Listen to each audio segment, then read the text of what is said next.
At the Gates are back with their 8th studio album, but this one carries a weight that no album should have to carry.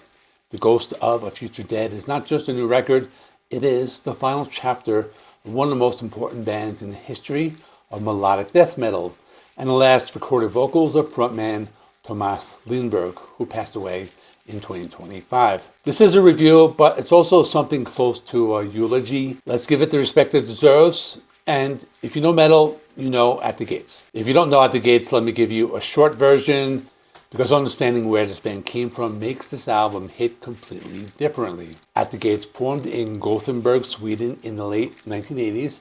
Over the course of the 1990s, it became one of the defining forces in what we now call the Gothenburg sound, a style of melodic death metal that went on to influence an entire generation of bands. But it was their 1995 album, The Slaughter of the Soul, that cemented their legacy forever. Their record is not just a great metal album, it's one of the most influential heavy metal albums ever made, full stop. The riffs, the energy of the songwriting, it also set a template that countless bands have spent the last 30 years trying to replicate. The band broke up in 1996, reunited in 2008, and returned to recording with At War with Reality in 2014, a record that proved they still had it. Then came To Drink from the Night itself in 2018, and The Nightmare of Being in 2021, which pushed the band into more experimental and atmospheric territory. The last one was genuinely challenging, darker, more abstract, and maybe not the most accessible entry point for casual fans. But it showed a band unwilling to just repeat themselves. Now we have The Ghost of a Future Dead, released April 24th, 2026 on Century Media Records. 12 tracks, roughly 42 minutes. First full-length feature guitarist and co-founding member Anders Björler since At War with Reality in 2014. And the last album to feature the voice of Tomas Lindberg, who completed his vocal recording before his passing in 2025. I want to be honest with you, it's genuinely difficult to separate the emotional weight of that context from the music itself, and I'll address that directly when we get to the criticisms.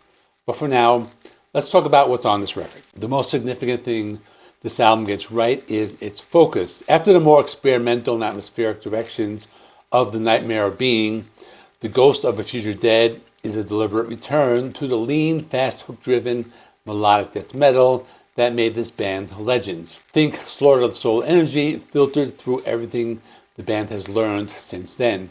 Tight, punchy, riff-dense, and aggressive, but never losing that melodic clarity that separates At the Gates from the pack. The return of Anders Björler is immediately felt. The guitar work throughout this album is razor sharp, harmonized riffs, fast melodic runs, and a sense of chemistry between the players that gives the whole record an extra layer of energy. Jens Bogren handled the production at Fascination Street Studios, and the result is powerful and modern without losing the grit and bite that the band's sound demands. It sounds big, it sounds heavy, and it sounds like At the Gates. Then there is Tomas Lindberg. Knowing what we know now, listening to his performance on this album is a genuinely emotional experience. His delivery is described by reviewers as weapon-like and visceral, acidic snarls, urgent and lived in, carrying existential and apocalyptic imagery that feels completely earned. The themes of the album, mortality, impermanence, the fragility of existence, read differently now than they might have otherwise. Whether that was intentional or not, the result is an album that feels like an inverted and deeply moving epitaph. Several tracks stand out as elite level At the Gates. The Dissonant Void,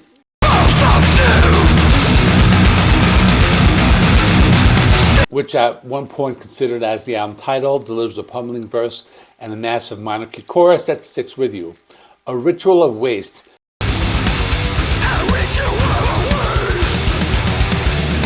one of the most brutally effective songs in the band's catalog, sharp melodic solos, classic Gothenburg energy, and an emotional charge that hits harder given the circumstances. Fever Mask opens the album with icy fast riffs and a savage hooky attack that reminds you immediately why this band matters.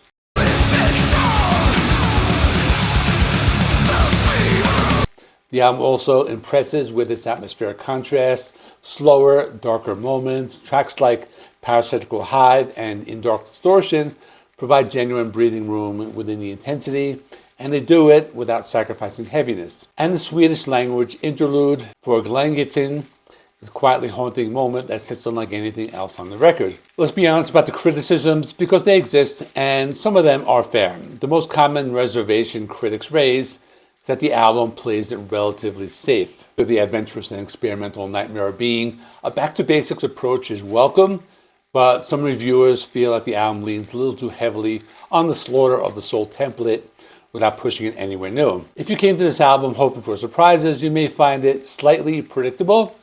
The band circles proven formulas with great skill, but not always with great risk. There's also a mid-album momentum issue that few reviewers flag. The strongest material is concentrated at the beginning and end of the record, and a couple of tracks in the middle blend together or maybe blend a little on first listen. Nothing is bad, not even close, but there are moments where the album loses some of its distinctiveness before pulling back into focus. The abrupt ending of the last song is another point of criticism that I think is valid and worth discussing. The closing track, Black Hole Emission, ends in a way that doesn't offer a great sense of resolution. For most albums, that would be a minor quibble, but for a record being framed as the final statement of a legendary band and the last vocals ever recorded by their frontman, an abrupt ending carries a different kind of weight. It leaves things hanging rather than drawing any kind of meaningful close. And I understand that bothers people because you might want closure, but they also kind of leave it open. And finally, there's the question of how much the emotional context of the album inflates our perception of it. Several reviewers have raised this honestly. When an album is framed as a final statement, when the vocalist passed away, when every lyric about mortality now reads as something more than a metaphor, it becomes genuinely difficult to judge the music purely on its own terms. I think that's a fair thing to acknowledge. It's an excellent album, but some of its power comes from outside the music itself, and that's worth being transparent about. Okay, now that we got all that out of the way, I'm going to go through all 12 tracks very quickly, just to run through them. So the FIFA Mask opens the album exactly as you'll want. Fast, sharp riffs, tight drumming, and Tomas sounding absolutely ferocious. The melodic guitar solo is excellent, a statement of intent from the first second. The Dissonant Void starts with a quiet intro before launching into the classic At the Gates Assault. It moves between fast and slightly slower passages with some genuinely dissonant guitar chords adding tension throughout. A huge minor key chorus rounds it out, one of the album's standout tracks. Det O Horda is a fun one. I'm probably mispronouncing that, but it's in Swedish. It opens with what I can describe as a haunted house style intro before the melodic death metal kicks in. Lyrics are in Swedish, but it doesn't matter if you don't understand them. The melody and the chorus carry it completely. The guitar solo is melodic and the bass is actually audible in the mix, which I appreciate. A Ritual of Waste has that classic Gothenburg melodic death metal sound with some thrash metal elements mixed in, palm muted riffs, a cool interlude where the bass gets room to breathe, and an overall energy that feels direct and focused. It's actually one of my favorites. In Dark Distortion stood out to me because it blends clean guitar tones with distorted guitars in a way that gives it a different texture from the surrounding tracks. That contrast is what makes it memorable. Of Interstellar Death is very melodic and captures that Slaughter of the Soul era sound as well as anything on that album. A strong track that fans of the classic material will love immediately. Then there's Tomb of Heaven. The drumming here is intense, it really stands out. There's a great interlude around the 2.5 minute mark featuring some isolated guitar work. Gives the song a nice moment of space before diving back in.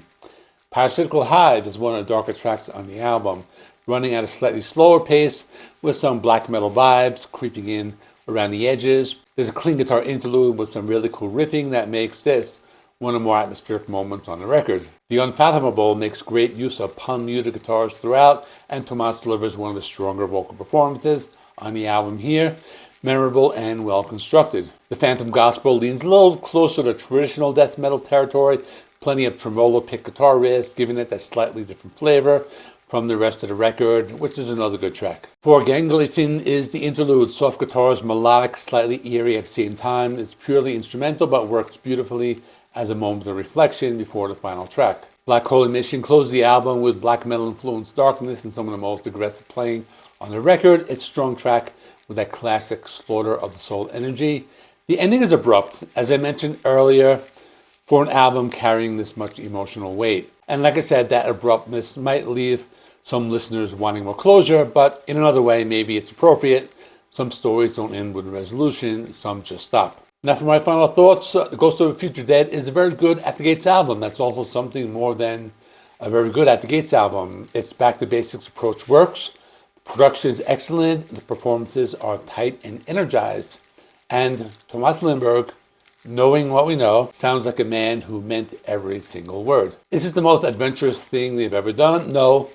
Are there a couple of moments where the middle of the album loses a little steam? Yes. And the abrupt ending will sit uncomfortably with some people, especially given the circumstances. But when I step back and think about what this album represents, a legendary band returning to their roots and delivering a focused, honest, and emotionally charged record as the final statement, I think it absolutely deserves to be celebrated. And personally, I think I like it a little better than The Nightmare of Being. That album was impressive, but demanding. This one is more accessible, more melodic, and more immediate. And sometimes that's exactly what you need. Rest in peace, Tomas Lindberg. I'm giving The Ghost of a Future Dead by At the Gates 8.5 out of 10. Check out this video I did about The Slaughter of the Soul by At the Gates. It tells the whole story on how they influenced both melodic death metal as well as 2000s metalcore, which should be appearing on the screen right now. In the meantime, thanks for watching. Please like the video, helps me with the YouTube algorithm. Please subscribe if you're not already. I do rock and metal reviews, rankings, and more. Thanks for watching. I will see you in the next one.